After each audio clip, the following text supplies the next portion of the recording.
The human homeworld, a ball of rock and water and mud deemed unimaginatively Earth, had been surprisingly difficult to find. Humans had spread across their entire arm of the Milky Way, a persistent and annoyingly resilient species that had refused to come under the thumb of any of the warlords and grand conquerors that had spread across the galaxy. Occasionally fighting to a standstill, mostly it was just a problem trying to corner humans before they could activate their jump drives, a technology they'd managed to miniaturize and streamline like few others had done before them. It meant that any one of their fleets could be light years away in a moment, well and truly gone by the time their pursuers managed to warm up their own core and follow suit.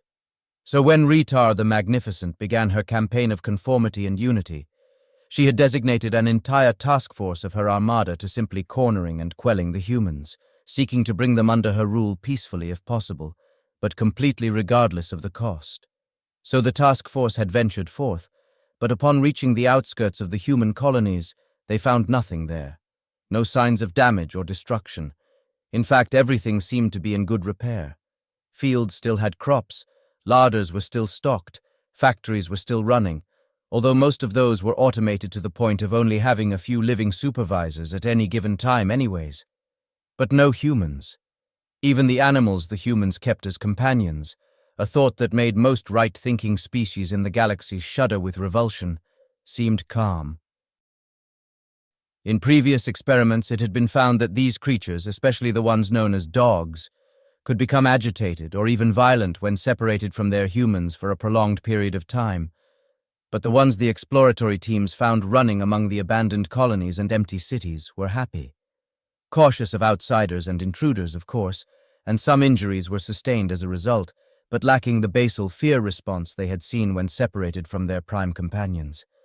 But still, no matter where they looked, no matter how many rocks they overturned, no sign of humanity remained. No real progress was made until they'd reached Earth itself, an unarmed transport barge with a few dozen researchers on board landing on the planet's surface.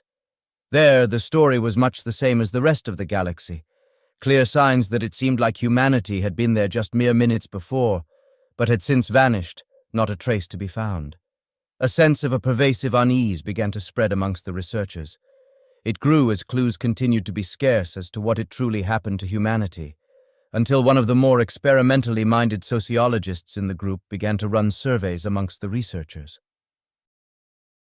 At first written off as a waste of time, some disturbing patterns began to emerge. The test was simple, providing a small nutritional supplement additive as a treat before depriving the research subject of it shortly afterwards, and gauging their response based on not getting what they had expected.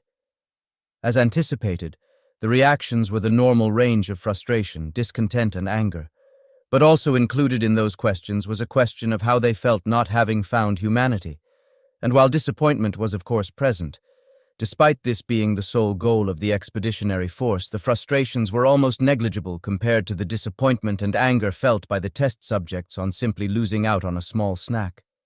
This caught the attention of the leads of the research force, and another round of tests was ordered, finding consistently similar results.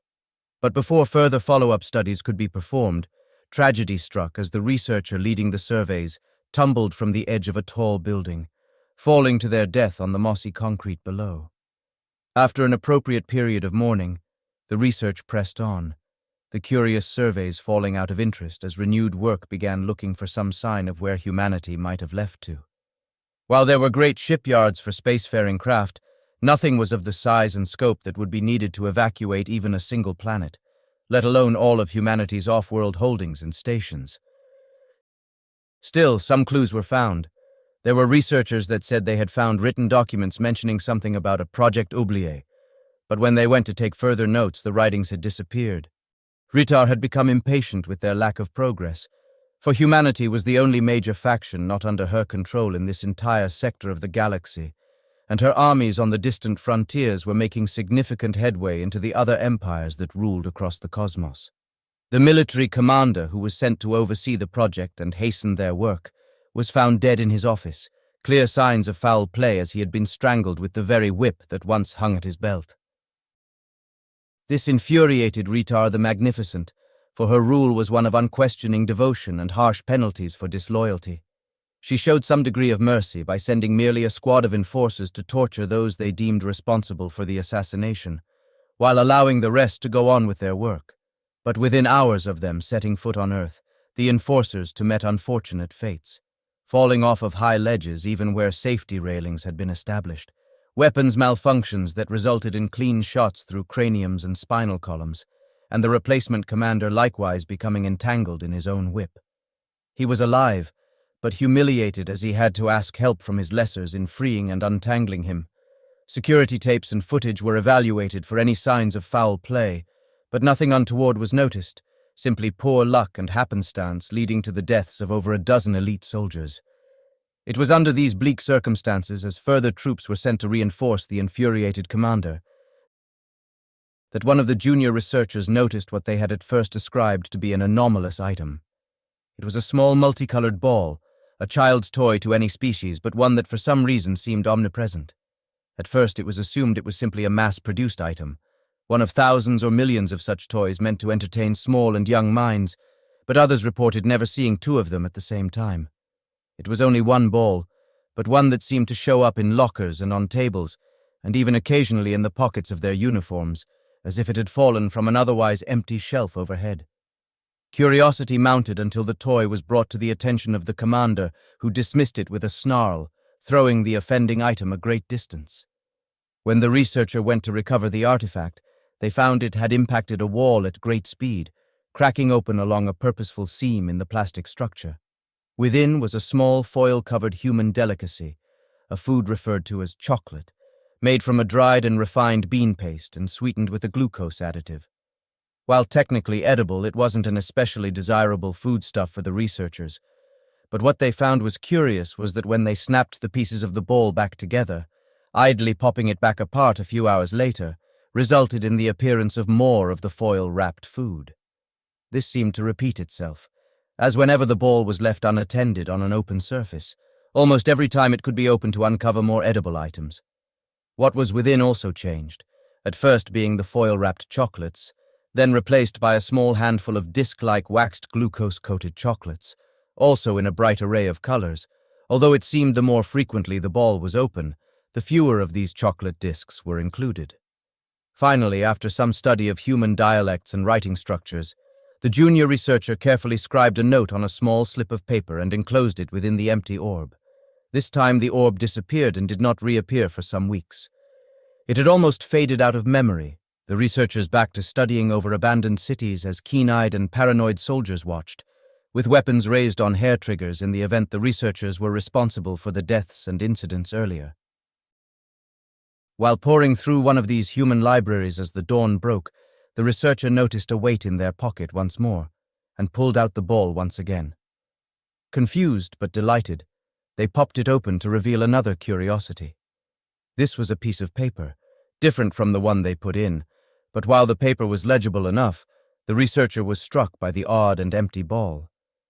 Picking it up to close it as they wondered how it had gotten on the floor, the researcher felt a shiver pass over their short fur. Looking back, they saw that there was a piece of paper on the ground, some sort of discarded human writing, something they must not have noticed when they first stepped into the room. The writing on it was clear but felt fuzzy to the researcher's mind despite the ink being stark and plain on the paper. Looking up to find a book, the researcher couldn't recall what book they were looking for, or whether they were looking for a book in the first place. After all, they were in a library, not even one of their own culture, so it would be odd for them to be seeking a specific alien book out. Still, the structure did offer a welcome relief from the hot noon sun overhead, so they were glad not to be working in one of the outside excavation zones. Then they glanced down and started, realizing they were holding a piece of paper in their hand, when they didn't remember picking it up. Its writing was blurry, indistinct and hard to make out even though the letters were unblemished, and the researcher began to feel a headache overtaken them, their mouth dry if they had not eaten or drank in some hours. Smacking their tongue against the parched mouth, they looked up to a library, feeling like they were looking for something within the library but not sure what. Presumably a book, for that was almost all the library contained, but they couldn't recall why until they felt an odd sensation in their hand. Looking down, they blinked in confusion, for there was a piece of paper fluttering in the slight wind from the open window, a sound they could only now hear, even though they felt the breeze on them from some minutes before. The researcher, feeling exhaustion on the edge of their senses as they looked up to realize they had stood in the same position since almost nightfall, on some instinct kept the paper in front of them as they glanced from side to side, not moving their heads so as to keep the paper within their field of vision. They remembered they wanted to find a way to translate the odd and indistinct writings clearly written on the page, and found their notebook alongside a number of human encyclopedias and dictionaries. Slowly but painstakingly, keeping the paper before them the whole time, they managed to reach their translation section. Not all of the words were able to be translated, but those that the researcher could find equivalents for resulted in a message that said, "You have come to the end of your search. We wish to be left alone, but we also do not want to abandon those in need. Do you need help?" The researcher stared at the message, stunned, and then glanced up. The sun had set hours ago, the moon far overhead, and they could feel a tightness in their throat as they caught sight of a glimpse of a scrap of paper fluttering on the ground. Their throat was raw as if they'd been screaming, but they couldn't recall saying a word. Then the researcher saw them, an adult and child, the humans standing before them but seeming to slide and shift within their vision without ever moving. The child was holding the ball that seemed to be everywhere all at once, and gave the researcher an expression referred to by humans as a smile, before the adult nodded. Then the child tossed the researcher the ball. As the researcher looked down and caught it, they looked up, confused why the ball had fallen into their hands, and unsure why the sudden flood of emotions through their mind was causing them to feel every kind of frustration and excited joy all at once. In the weeks to come, Ritar the Magnificent was soon known as Ritar the Unfortunate. Some even whispered she should be better known as Ritar the Cursed, as her empire crumbled through the worst combination of circumstances and incidental accidents.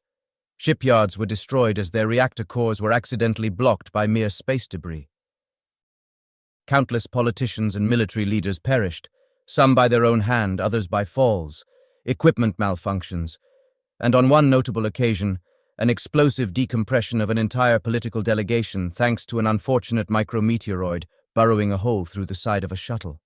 In all, it was scarcely 2 years later before Ritar the Unfortunate's reign ended, the queen herself having leapt in despair from her balcony, although some onlookers claimed that her actions as she did so were strangely stiff.